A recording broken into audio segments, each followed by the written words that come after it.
தன் மனைவியினுடைய கையை வெட்டிய மன்னன் கொடுமைக்காரனா அல்லது ஒரு குழப்பக்காரனா, மனநலம் பாதிக்கப்பட்ட ஒருவனா என்று பார்த்தால் இல்லை. பக்தியினுடைய உச்சத்தில் இப்படி ஒரு செயலை நிகழ்த்தியிருக்கிறான். இது எங்கோ ஒரு செவிவழி கதையா அல்லது கற்பனை கதையா என்று நினைக்க வேண்டாம். பெரிய புராணம் சொல்லுகின்ற எங்கள் சமயத்திலேயே நிகழ்ந்த உண்மையான ஒரு வரலாறு. தன் மனைவியினுடைய கையை வெட்டிய ஒருவன் பெரிய புராணத்தில் இடம்பெற்றானா? எப்படியான ஒரு ஆச்சரியம் நிகழ்ந்திருக்கிறது பாருங்கள். எங்கள் சமுதாயத்தில், எங்கள் சமயத்தில் இப்படியெல்லாமா வாழ்ந்திருக்கிறார்கள்? சரி, ஒருவேளை அப்படித்தான் ஒருவன் வாழ்ந்திருந்தால் இந்த முறைகெட்ட செயலை கொண்டாட வேண்டுமா, போற்ற வேண்டுமா? இன்றைய தலைமுறைக்கு இதை எடுத்துச் சொல்வதனூடாக என்ன பயன் காண நினைக்கிறாய் என்று நீங்கள் குழப்பத்தில் கேள்விகளை கேட்பது, சிந்திப்பது எனக்கு புரிகிறது.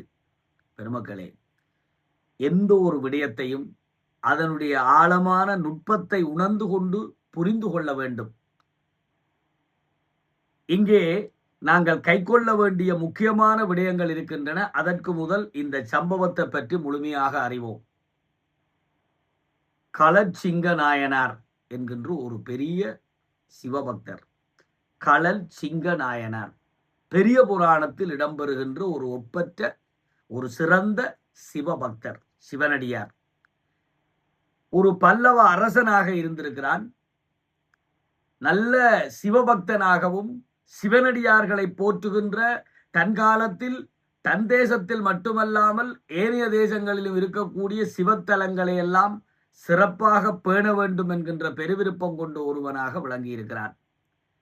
ஒரு நாள் தன்னுடைய மனைவியோடு தன்னுடைய ஊரிலே இருக்கக்கூடிய ஒரு சிவத்தலத்துக்கு வழிபாட்டுக்காக எழுந்தருளுகிறான்.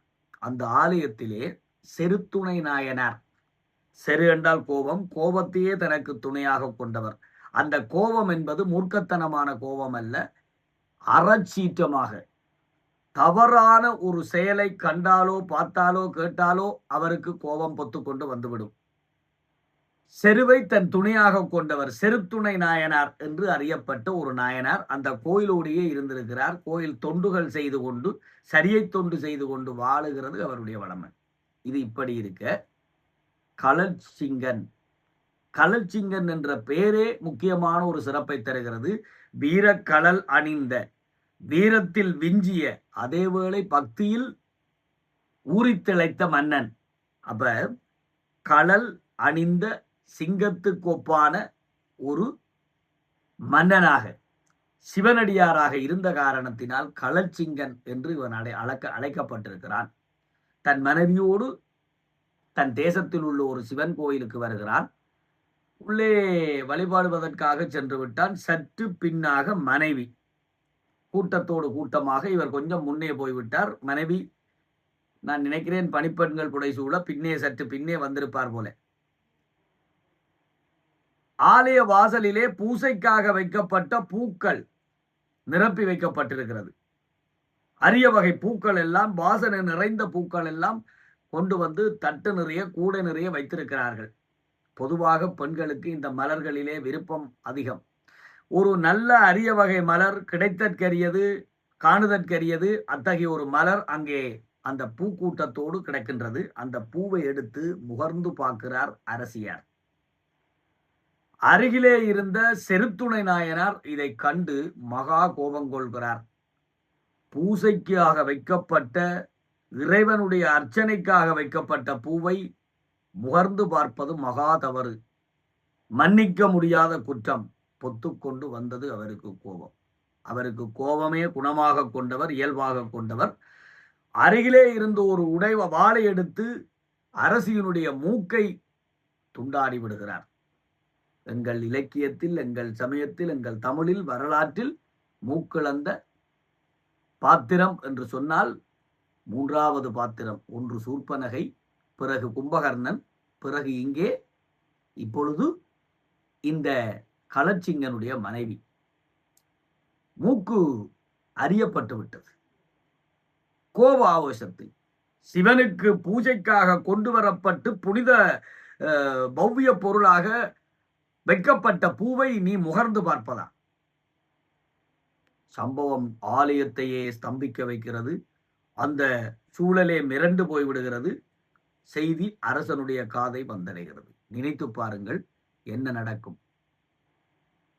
தன்னுடைய மனைவியினுடைய மூக்கை சாதாரண ஒரு கோயில் பணி செய்த ஒருவன் வெட்டினான் என்றால், அரசியினுடைய மூக்கை வெட்டினான் என்றால், அரசனுக்கு அதிகாரம் இருக்கின்ற அந்த காலத்தில் எப்பேற்பட்ட தண்டனைக்குரிய குற்றமாக இது பார்க்கப்பட்டிருக்கும். நினைத்து பாருங்கள்.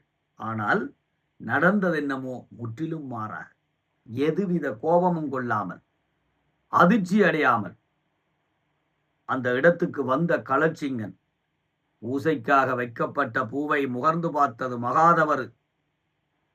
அதற்காக அறியப்பட வேண்டியது முதலில் மூக்கை அல்ல, அந்த பூவை தொட்ட கையை அறிந்திருக்க வேண்டும். செருத்துணை நாயனாருடைய கையிலே இருந்த வாளை பறித்து தன் மனைவியினுடைய கையை துண்டாடுகிறான். நினைத்து பாருங்கள்.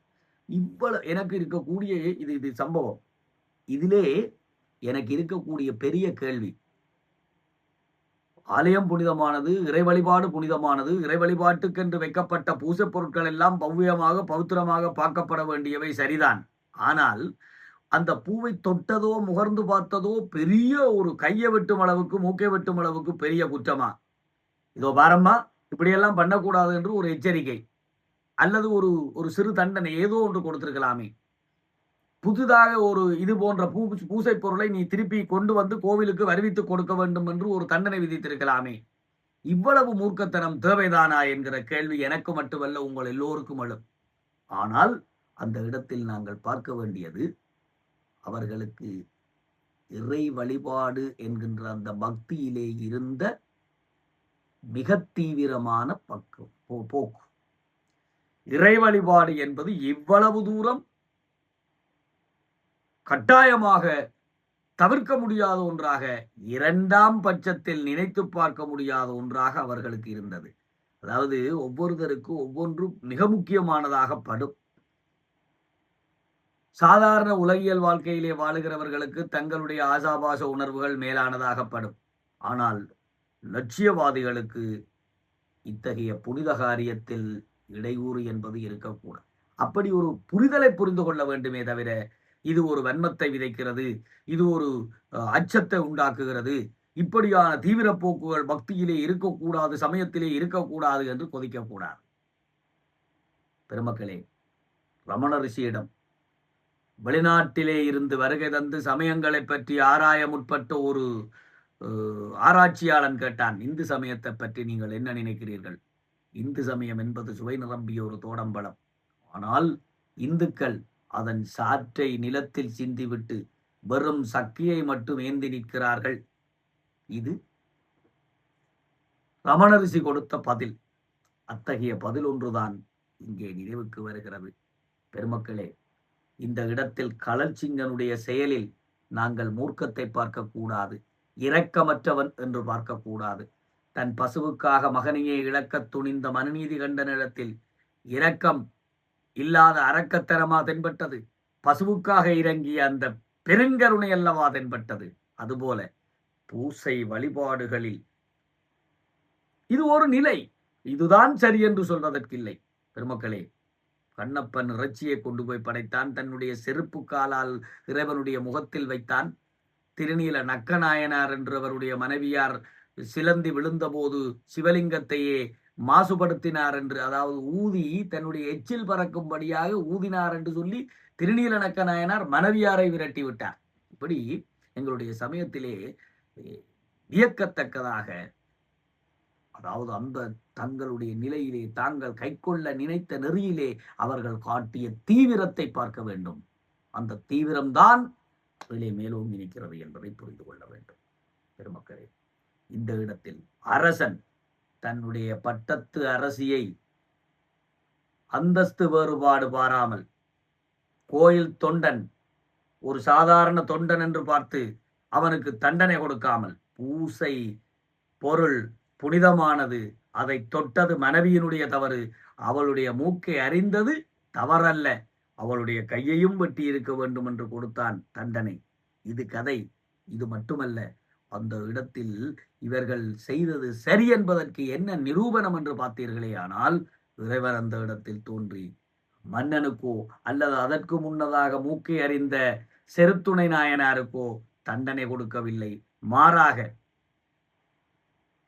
அவனுடைய பக்தியை அந்த இருவருடைய பக்தியையும் மெச்சி அவர்களை ஆசீர்வதித்ததோடு மூக்கையும் கையையும் இழந்து போன அரசியையும் ஆசீர்வதித்து அவளுடைய மூக்கையும் கையையும் மீளக் கொடுத்து மறைந்தார். அவர்கள் மூவரையும் ஆசீர்வதித்து பேரின்ப பெருவாழ்வு எய்துமாறு ஆசீர்வதித்து விடைபெற்றார் என்று பெரிய புராணம் சொல்லும். இவையெல்லாம் எங்கள் சமயத்தில், அதாவது இறை வழிபாடு என்று வருகிற போது உலகியல் இரண்டாம் பட்சமாகி விடுகிறது என்கின்ற செய்தியை சொல்லுவதற்கு வந்ததே தவிர, என்னுடைய குருநாதர் கம்பவாரதி ஐயா அடிக்கடி சொல்லுவார், பாரதியினுடைய பாடல் ஒன்று, அணிசை காவியம் ஆயிரங்கற்கிலும் ஆழ்ந்திருக்கும் கவியுளம் காண்கிலாதார் சவியும் சாத்திரத்துள்ளுரை காணார் பானை தேனில் அகப்பையை போல்வார். பானைக்குள்ளே, தேன் பானைக்குள்ளே ஒரு அகப்பை இருக்கும்.